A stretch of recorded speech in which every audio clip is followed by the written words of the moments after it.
આનો એક જ ઉપાય છે, તમે લોકો જંગલ છોડીને બીજા જંગલે જતા રહો. તું કોણ છે? હું અજય દેવગન છું. શું? અરે ભાઈ, તમને દેખાતું નથી? હું એક કાગડો છું. જંગલ આપણું ઘર છે. ડ્રીમલેન્ડ જંગલ તેની સુંદરતાને કારણે આખા રાજ્યમાં જાણીતું હતું. અહીંયાનું વાતાવરણ એટલું હર્યુંભર્યું અને સુંદર હતું કે કોઈ પણ જાનવર કે પક્ષી અહીં આવતું તો અહીંયાનું જ થઈને રહી જતું. એક સાંજે જાનવરો તળાવની પાછળની બાજુ રમી રહ્યા હતા. મિત્રો, તમને ખબર છે બાજુના જંગલમાં શું થયું છે? ત્યાંની જમીન પર સરકારે કટાઈ શરૂ કરી નાખી છે. ત્યાંનું અડધું જંગલ ખતમ થઈ ગયું છે. અડધું જંગલ ખતમ થઈ ગયું? આ તો બહુ દુઃખની વાત છે. ક્યાંક એવું તો નથી કે એ જંગલને ખતમ કર્યા પછી તે લોકો આપણા જંગલને પણ ખતમ કરે? ના ના, ત્યાંના પ્રાણીઓએ તો જંગલનો કચરો બનાવીને રાખ્યો હતો. સરકારે જોયું કે તે જંગલમાં બહુ જ બધી બીમારીઓ થઈ રહી છે, તો તેને કપાવવાનું કામ શરૂ કરાવી દીધું. આપણું જંગલ તો ખૂબ સુંદર છે, તેને કાપવાનું કોઈ ક્યારે વિચારી પણ ના શકે.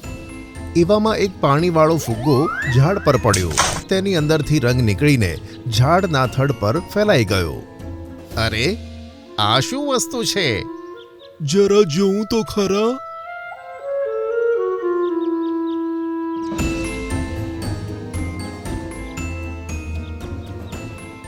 રામુ હાથીએ પોતાની સૂંઢને ઝાડ પર મૂકીને ચેક કર્યું.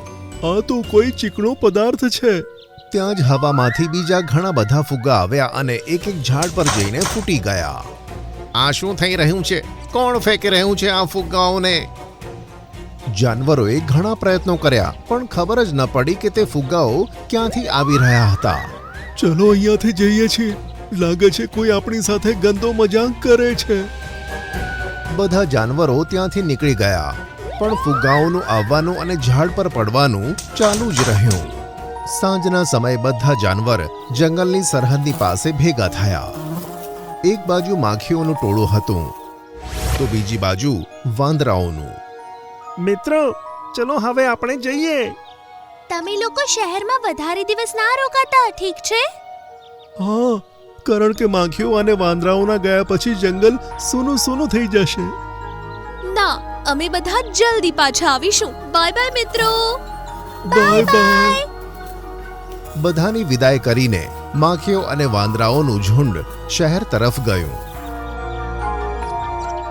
અને બીજા જાનવરો પોતપોતાના ઘરે જતા રહ્યા. બીજા દિવસે ટીનું ચકલી તેના માળામાં સૂતી હતી. એવામાં એની ડાળી તૂટી અને પોતાના માળા સહિત નીચે પડી ગઈ. ઓહ, આ શું થયું? મારી ડાળખી કેવી રીતે તૂટી ગઈ? તેણે ઝાડ પર જોયું કે ત્યાં લીલું લીલું કંઈક લાગેલું છે. અરે, આ ઝાડ પર લીલો રંગ કેમ લાગ્યો છે? તેણે બીજા ઝાડો પર જોયું તો એ ઝાડો પર ગંદો કંઈક લીલા રંગનો કલર લાગેલો હતો. ધીરે ધીરે બધા જાનવરોને આ વાતની ખબર પડી અને બધા ત્યાં ભેગા થવા લાગ્યા. ખબર જ નથી પડી રહી કે આપણા જંગલના ઝાડ આવા લીલા અને કમજોર કેમ થઈ રહ્યા છે. આપણે આ વિશે રામુ હાથીને કહેવું જોઈએ, કદાચ એને કંઈ ખબર હોય. એવામાં રામુ હાથી પણ ત્યાં આવી ગયો.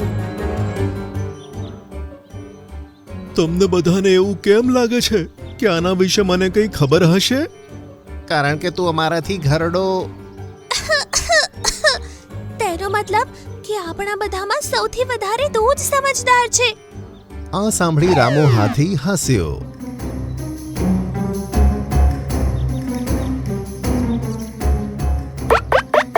અને તેની સૂંઢને ઝાડ પર ફેરવી. છી, કેટલી ગંદી વાસ આવે છે. આની ઉપર તો ફંગસ લાગેલી છે. ફંગસ મતલબ? મતલબ ફૂગ. ફૂગ એટલે શું? અરે, તમે કેટલા સવાલ કરો છો. ફૂગ એક પ્રકારની વાયરસ છે જે ઝાડમાં લાગે તો તેને નષ્ટ કરી નાખે છે. આ સાંભળી બધા જાનવરો ચોંકી ગયા. એટલે શું આપણું જંગલ હવે ખતમ થઈ જશે? હમણાં નહીં, પણ જે ગતિથી આ ફંગસ વધી રહી છે ને, એ હિસાબથી જલ્દી જ તે આપણા જંગલોના ઝાડને ખતમ કરી નાખશે. ત્યાં જ એક ઝાડની મોટી 2 ડાળીઓ તૂટીને જમીન પર પડી. આ તો બહુ ગંભીર સમસ્યા છે. આપણે આ ફંગસને કેવી રીતે રોકીશું? આનો એક જ ઉપાય છે. તમે લોકો જંગલ છોડીને બીજા જંગલે જતા રહો. તું કોણ છે? હું અજય દેવગન છું. શું? અરે ભાઈ, તમને દેખાતું નથી? હું એક કાગડો છું. મારું નામ છે કાલુ કાગડો. અમારા જંગલમાં કેમ આવ્યો છે? હું તો અહીંયાથી જતો હતો, ત્યાં નાકને સડાવી દે તેવી દુર્ગંધ આવવા લાગી. મેં વિચાર્યું કે જાનવરો દારૂ નથી પી શકતા, જોઉં કે આ વાસ ક્યાંથી આવી રહી છે, એટલે હું નીચે આવી ગયો. તો તું અમને ક્યાં શિફ્ટ કરવાની વાત કરે છે? હું તમને એક ગુફા બતાવું છું. એ ગુફામાં જાઓ અને અંદર ચાલતા જ રહેજો. પછી તે ગુફાનું મોઢું બ્લુ લેન્ડ જંગલમાં જઈને ખુલશે. ત્યાં તમે લોકો આરામથી રહી શકો છો. મને આ નિર્ણય ઠીક નથી લાગી રહ્યો. ટીનુ, આપણું જંગલ હવે પહેલા જેવું નથી રહ્યું. આપણે જવું પડશે. એવામાં એક બીજું ઝાડ પડી ગયું. જોઈ લો, કાલ સુધી તો આ બધા ઝાડ પડી જવાના છે. પછી આપણે શું કરીશું? બધા જાનવરો જંગલ છોડવા તૈયાર થઈ ગયા. તો ટીનુ ચકલીએ પણ હાર માની લીધી. ચલો, બધા મારી સાથે આવો. કાળુ કાગડો બધાને એક ગુફાએ લઈ ગયો અને બોલ્યો કે આ ગુફાની અંદર જતા રહો, પણ રોકાતા નહીં. સવાર સુધી તો તમે બ્લુ લેન્ડ જંગલે પહોંચી જશો. બધા જાનવરો આગળ વધ્યા અને કાગડો રહસ્યમય રીતે હસવા લાગ્યો. બધા જાનવરો ઘણો સમય ચાલતા રહ્યા, પણ તેમને કશું જ દેખાયું નહીં. મને નથી લાગતું કે તે કાલુ કાગડો સાચું બોલે છે. ટીનુ, ત્યાં જવાનો કોઈ ફાયદો નથી. આપણે જોયું ને કે જંગલ કેવી રીતે ખતમ થઈ રહ્યું છે. હા, થઈ રહ્યું છે, પણ તે જંગલ અમારું ઘર છે અને પોતાના ઘરને છોડીને કોઈ ક્યાંય ના જાય. આમ કહી ટીનુ ચકલી ઉડી ગઈ. આ બાજુ કાળુ કાગડો જંગલમાં એકલો હતો. એવામાં એક ગાડી તેની પાસે આવી અને રોકાઈ ગઈ અને તેમાંથી એક શિકારી બહાર આવ્યો. ઉસ્તાદ, મેં મારું કામ કરી દીધું. બધા જાનવર ગુફાની અંદર છે અને આ જંગલ પણ આવતીકાલ સુધી ખતમ થઈ જશે. વાહ, ખૂબ સરસ. હવે હું બંદૂક લઈને ત્યાં જઈશ અને બધા જાનવરોને મારી નાખીશ અને પછી આ જંગલ મારું હશે. એવામાં ટીનુ ચકલી ત્યાં આવી ગઈ. તો મારી શંકા સાચી હતી. તે જ અમારા જંગલને ખતમ કરવાનું કાવતરું ઘડ્યું. હે ને કાલુ કાગડા? હા, આ મારા ઉસ્તાદ છે. તેમણે જ ફુગ્ગાની અંદર ઝેરીલી દવા ભેળવીને આ જંગલના ઝાડ ઉપર નાખી હતી, જેનાથી તારું જંગલ નષ્ટ થવાનું શરૂ થઈ ગયું. આ તે જરાય સાચું નથી કર્યું. હવે તારા ગુસ્સા થવાથી કશું થવાનું નથી. તું ભાગી જા, એમાં જ તારી ભલાઈ છે. તને લાગે છે હું એકલી છું? આટલું કહેતા જ બધા સંતાયેલા જાનવર એકદમ સામે આવી ગયા. અરે, આ બધા પાછા કેવી રીતે આવ્યા?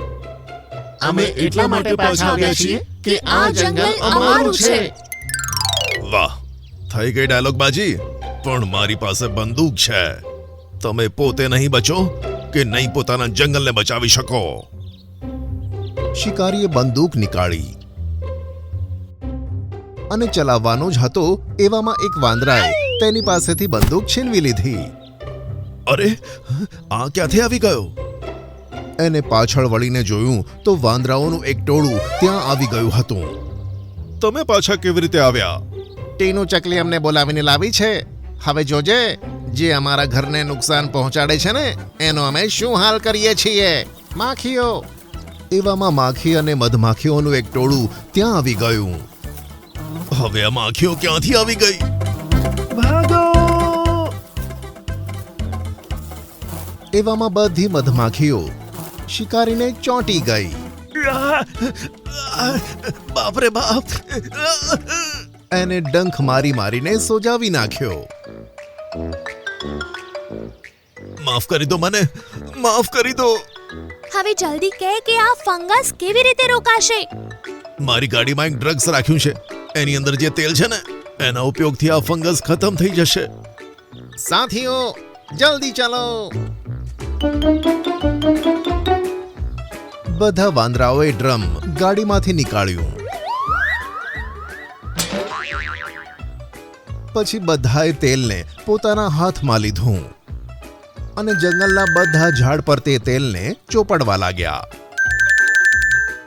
થોડી જ વારમાં તેમણે બધા ઝાડ પર તેલ લગાવ્યું અને બધા ઝાડ ઠીક થઈ ગયા અને બધા જાનવરોએ શાંતિનો શ્વાસ લીધો. હાશ, ફંગસ જતી રહી. મારાથી ચલાતું નથી, મને મારા ગામડે પહોંચાડી દો. આ સાંભળી બધા જાનવરો હસવા લાગ્યા અને જંગલમાં ફરીથી ખુશીઓની લહેર છવાઈ ગઈ.